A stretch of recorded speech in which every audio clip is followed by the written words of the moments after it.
권영애 전 안기부장이 얼마 전에 충격 폭로한 거 아시죠? 5.18에 대해서 북한군이 개입됐다는 거를 자기가 안기부장 시절에 그걸 확인했다. 이렇게 해서 스카이데일리 기사가 나왔는데 북한에서 고위층 다시 말해서 김정일의 비자금 관리를 했던 리정호 씨 지금 미국에 망명 중인데요. 연결해서 알아봅니다. 안녕하세요. 예, 안녕하십니까. 네네. 권영애 안기부장이 폭로를 했거든요. 지금 87세인데, 이제 뭐, 연세도 많아서 그런지 자기가 이제 뭐 사실을 폭로했어요. 5.18의 북한 개입을 자기가 안기부장 시절에 확인했다. 특히 인민군 열사묘 그런 것도 확인했고, 사진도 찍었다. 이렇게 폭로를 했는데, 북한에서는 이 문제, 북한에 계실 때 이런 걸 알았습니까? 5.18에 북한군이 개입한 거 이런 거요. 예, 북한에서는 뭐 주로 이제 북한 5.18 그 사건은 네. 북한의 그 전투원들, 말하자면 공작원들이 나가서 그 일을 만들었다고 이제 그렇게 다 알고 있습니다. 네. 예. 그렇고. 그리고 이제 그 80년대 김정일이 그 네. 5.18에 참가하던 전투원들을 평양에 불러서 네. 목난간에서 면회를 차려줬답니다. 예. 그러니까 면회를 차려줬는데 그때 오공열이 청참모장했는데 네. 오공열하고 같이 목난간에 들어오면서 이거 우리가 이렇게 일이 크게 번질 줄 알았으면 우리가 전투들을 좀 더 내려보낼 걸 잘못했다. 네. 그래서 기회를 놓쳤다 하면서 이제 그렇게 큰 소리로 얘기를 했답니다. 네. 그 옆에 사람들이 다 들을 정도로. 네. 그렇게 해서 그들에게 다 공화국 용칭을 수여해주고 그랬다고 합니다. 근데 그게 참석했던 그 당 간부가 이제 우리 옆집에 살았는데 예. 그분이 그렇게 얘기를 해줬습니다.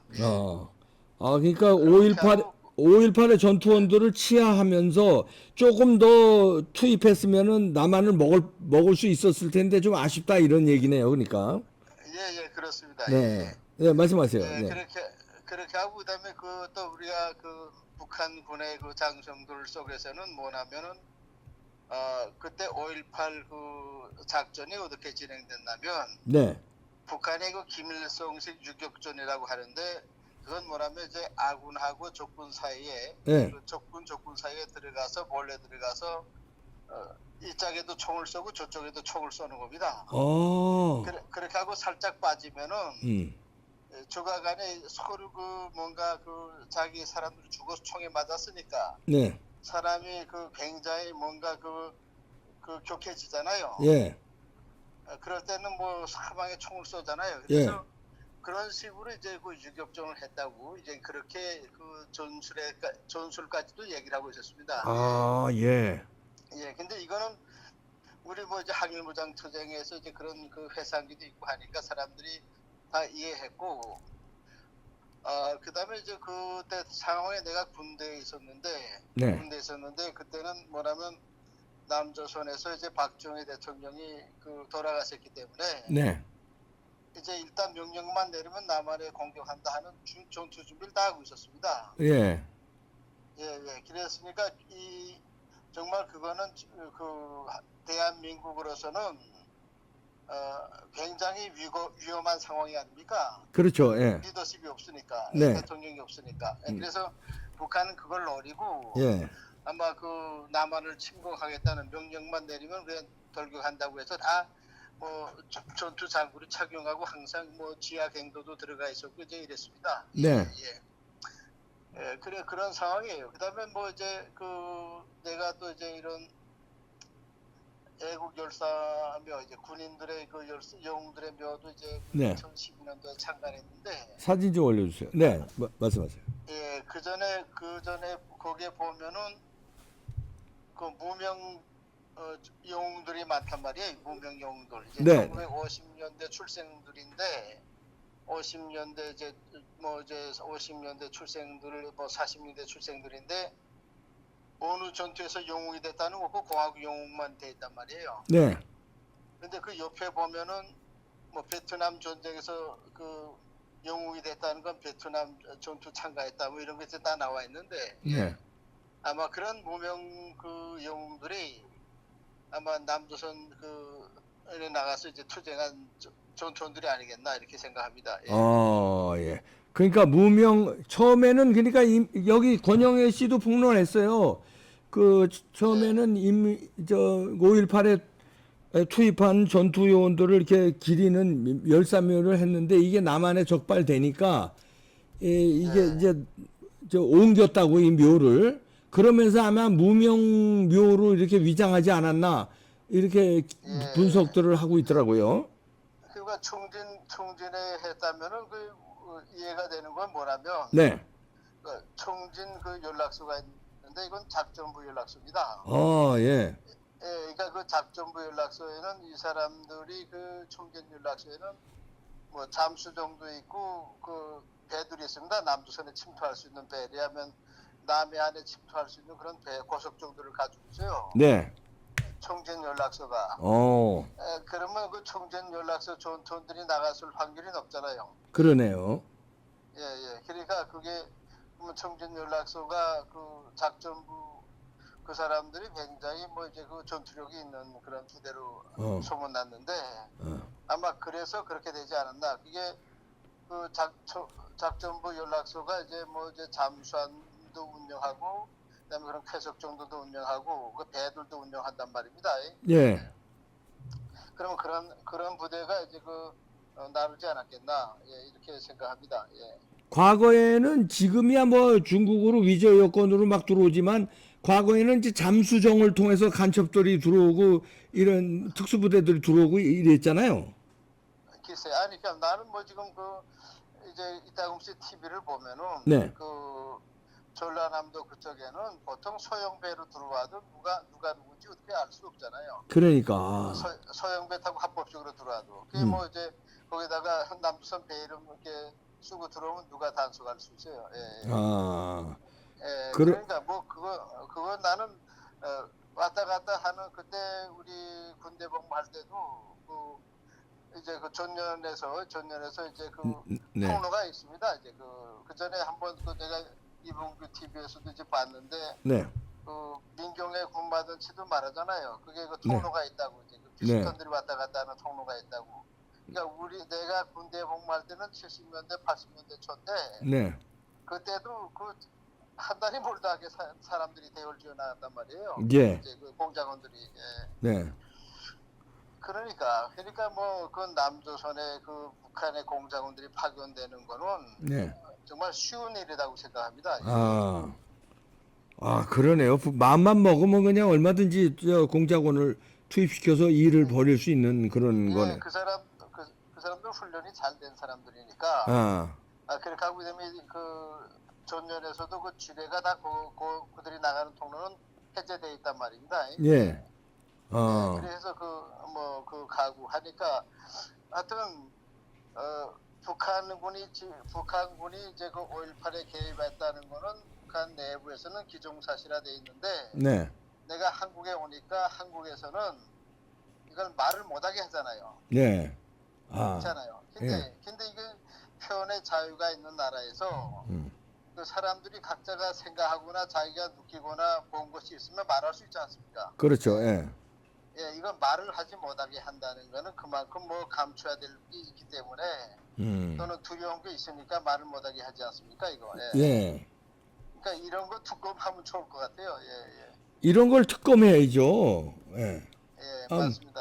뭐 저 어먼 거 가지고 자꾸 특검하자고 그러는데 이 5.18 이런 거 뭐 북한군이 진짜 한 명도 없었는지 투입됐는지 이런 걸 특검을 해야죠. 글쎄, 그러니까 그게 죽은 사람들 DNA만 다 이제 다시 선별해도 북한군이 죽은 것도 나올 거라고 생각한단 말이에요. 그렇잖아요. 그렇죠.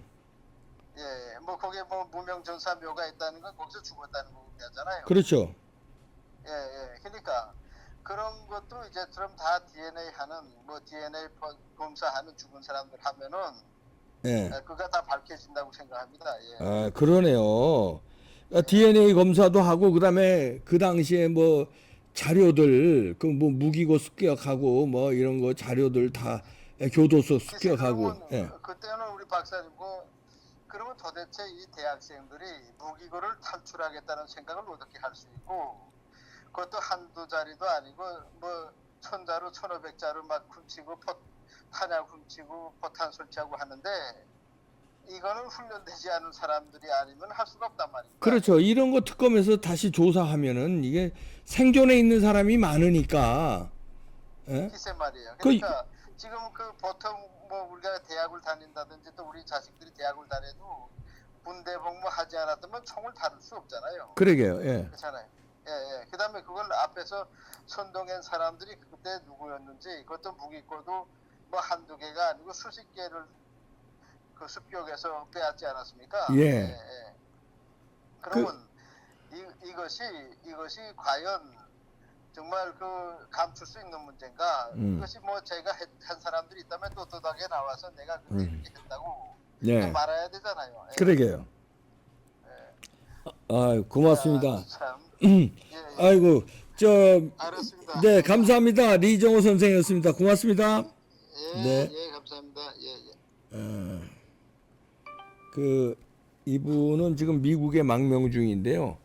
미국 정부에서는 이분을 아주 잘 활용하고 있습니다. 그래서 북한의 그 정보들, 거기서 아주 귀중한 정보들 입수하고 그다음에 보고서가 나오고 이걸 정책에 반영하고 그래서 아주 극비리에 아주 귀하게 이분을 잘 활용하고 있어요. 그렇다면 우리는 이런 탈북한 거물급들 황장엽 선생도 그랬고 제대로 관리를 하질 못해서요. 다행히 이분은 지금 미국에서 잘 관리받으면서 중요한 일을 해주고 계시는데 이봉규 TV에도 몇 번 이렇게 그 전에 결정적인 방송을 해줬는데요. 그런 것도 좀 활용을 하나 모르겠네요. 지금 우리 국정원과 정부에서요. 지금도 권영애 전 안기부장이 폭로를 했잖아요. 5.18 북한군 개입. 자기가 국정원장 시절에, 그러니까 안기부장 시절에 확인했다. 사진까지 찍었다. 자기 요원들 보내서. 그런데 이분 지금 리정호 선생이 북한에서 이제 고위급에 있어요. 김정일의 비자금 관리하던 분이에요. 그러니까 얼마나 고위급이겠습니까? 그런데 이분이 얘기한 게 그때 김정일이 직접 얘기했다는 거 아닙니까? 그걸 들었다는 거예요. 그 이제 고위급들하고 다 아니까. 좀 더 그때 투입했으면 남한을 뒤집어 먹었다, 엎었다, 조금 아쉽다. 그러면서도 그때 5.18의 전투원들 늘 치하하고 무슨 극진히 했다는 거 아닙니까? 이게 김일성식 유격전이랍니다. 이쪽 저쪽 총을 쏜다는 거. 그러니까 말하자면 북한군이 투입됐다면 이제 공수부대만 쏘는 게 아니라 이쪽 민주화 운동하는 학생들도 쏘고 그래서 소요를 일으키는 거죠. 혼란 작전을 쓰는 거죠. 어차피 북한군에서 내려온 사람은 대한민국 사람은 다 적이니까 공수부대도 쏘고 그다음에 이쪽 민주화 운동하는 사람 쏘서 민중들을 흥분하게 민중들이야 총 그러니까 칼빈 총이 등에서 맞은 게 많이 발견됐잖아요. 공수부대원은 그때는 M16이었는데 칼빈 소총으로 등에서 그럼 뒤에서 쐈다는 건데 그렇게 해서 흥분하게 만들어서 공수부대가 사람 죽인다 우리 전라도 사람 다 죽인다 이렇게 흥분하게 이게 김일성식 유격전이라고 합니다. 이 특검하면 다 안 되는 겁니다. 특검했으면 좋겠어요. 이런 거. 그래서 우리는 알고 싶은 거 아니에요. 이런 거 진실인지 그 당시의 자료들 그 당시에 생존한 사람 많으니까 그럼 네가 당신이 진짜 그때 무기고 털었냐? 왜 털었냐? 누구하고 털었냐? 이런 거 난 턴 적이 없는데요. 이런 거 확인하고 그다음에 유공자들 명단 까서 어떤 유공을 했는지 이거 특검해야 되지 않습니까? 답답하네요. 마치겠습니다.